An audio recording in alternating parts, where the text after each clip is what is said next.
Hello friends, कैसे हो आप सब। आई होप आप सब ठीक होंगे, मज़े में होंगे, मस्त होंगे, स्वस्थ होंगे। मैं वेलकम करती हूँ आपका अपने चैनल कैच लाइफ विद मधु पर। राधे राधे, जय श्री श्याम। मैं सुना रही हूँ पुत्रदा एकादशी व्रत कथा श्रावण मास में।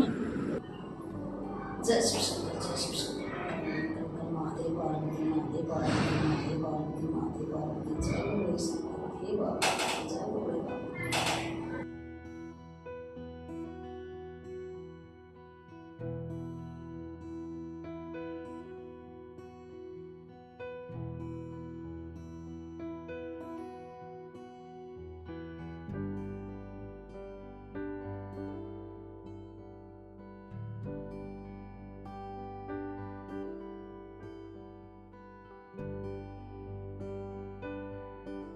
धर्मराज युधिष्ठिर बोले कि भगवान, अब आप मुझे श्रावण माह के शुक्ल पक्ष की एकादशी कथा सुनाइए। इस कथा का नाम तथा इसकी विधि क्या है, सो सब कहिए।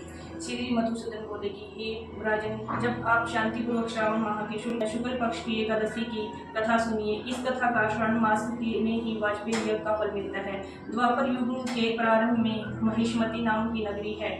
महीजीत नाम का एक राजा पुत्रहीन था। वह सदैव चिंताग्रस्त रहता था। उसे वह राजा दुखदायी प्रतीत होता था, क्योंकि पुत्र के बिना लोक और परलोक दोनों में ही सुख नहीं मिलता है। राजा ने पुत्र की प्राप्ति के बहुत यत्न किए, परंतु पुत्र निष्फल रहा। जब वह राजा वृद्ध होने लगा तो उसकी चिंता भी बढ़ने लगी। एक दिन उस राजा ने प्रजा को संबोधित करते हुए कहा कि मैंने न तो अपने जीवन में पाप किया है, न ही अन्याय पूर्वक प्रजा से धन एकत्रित किया है, न मैंने कभी देवता और ब्राह्मणों का धन छीना है, न किसी को की धरोहर ली है। मैंने प्रजा का सदैव पुत्र की तरह पाला है। मैंने अपराधियों को पुत्र और बंधुओं को की तरह दंड दिए हैं। मैंने कभी किसी को रोग द्वेष नहीं किया है, सबको माना है। इस प्रकार धर्म युक्त राज्य करने पर भी मैं इस महादुख पा रहा हूँ। सो इसका कारण बताइए। मुझे भी कुछ समझ में नहीं आ रहा है। राजा महीजीत की इस बात को विचारने के लिए मंत्रीगण आदि वन को गए। वहां वन में जाकर उन्होंने बड़े बड़े मुनियों के दर्शन किए। उस स्थान पर वे व्योवृत और धर्म का ज्ञाता महर्षि को यथा योग्य प्रणाम किया और उनके सम्मुख बैठ गए और उनके से विनय करने लगे। हे देव, हमारे अहोभाग्य है कि हमें आपके दर्शन हुए हैं। इस पर लोमेश ऋषि बोले, हे ब्राह्मणों, आप लोगों के विनय तथा अपने सद्भाव से मैं अत्यंत प्रसन्न हूँ। अब आप मुझे अपने आने का कारण बताइए। मैं आपके कार्य को अपनी शक्ति के अनुसार अवश्य ही पूरा करूंगा, क्योंकि हमारा शरीर भी परोपकार के लिए ही बना है। इसमें कंचित मात्र भी संदेह नहीं है। लोमेश ऋषि के ऐसे वचन सुनकर सब मंत्रीगण बोले कि आप हमारी समस्त बातों को जानने में ब्रह्मा से भी अधिक हैं। महिष्मती आप नाम की पुरी में एक महीजीत नामक का धर्मात्मा राजा था। वह प्रजा का पुत्र की तरह धर्मानुसार पालन करता था, परंतु फिर भी पुत्रहीन था। उससे वह अत्यंत दुखी रहता था। हम लोगों उस राजा की प्रजा हैं। प्रजा का यह कर्तव्य है कि राजा के सुख में सुख माने और दुख में दुख माने।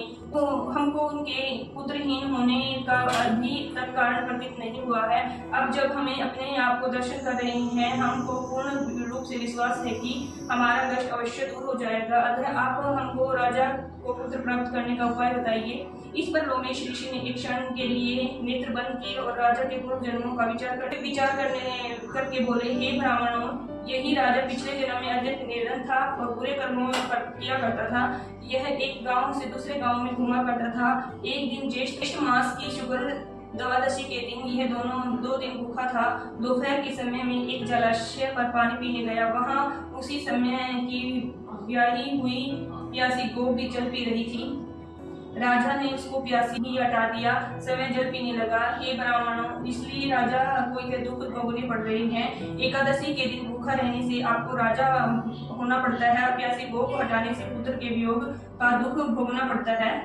इस पर सब लोग बोले कि हे महर्षि, शास्त्रों में ऐसा लिखा है कि पुण्य से प्राप्त नष्ट हो जाते हैं, इसलिए कृपा करके आप राजा के पूर्व जन्म के पाप नष्ट होने का उपाय बतलाइए, क्योंकि इस पाप के कारण क्षय होने से पुत्ररत्न की प्राप्ति होगी। ब्राह्मणों के ऐसे वचन सुनकर लोमेश ऋषि बोले कि हे ब्राह्मणों, यदि श्रावण माह की शुक्ल पक्ष की पुत्रदा एकादशी को तुम सब लोग व्रत करो और रात्रि को जागरण करो, उस समय फल राजा को प्रदान करो, तो तुम्हारे राजा को पुत्र रत्न की प्राप्ति होगी। मुनि मंत्रियों सहित समस्त राजा प्रजा महर्षि लोमेश ऋषि के वाक्यों को सुनकर प्रसन्नता पूर्वक अपने नगर को वापिस आए। उस समय लोगों ने श्रावण मास के शुक्ल पक्ष की पुत्रदा एकादशी को लोमश ऋषि के आज्ञानुसार विधि पूर्वक व्रत किया और द्वादशी को उसका फल राजा को दिया। उस पुण्य के प्रभाव से रानी ने गर्भ धारण किया। 9 महीने पश्चात उनके एक अत्यंत तेजस्वी पुत्र रथ उत्पन्न हुआ। हे राजन, इसलिए इस एकादशी का नाम पुत्रदा एकादशी पड़ा है। जो मनुष्य पुत्र रत्न को प्राप्त करना चाहते हैं उसे इस एकादशी का विधिवत पूर्वक व्रत करना चाहिए। इस व्रत को प्रभाव से इस लोक में सुख और परलोक में स्वर्ग मिलता है। कथा का सार क्या है?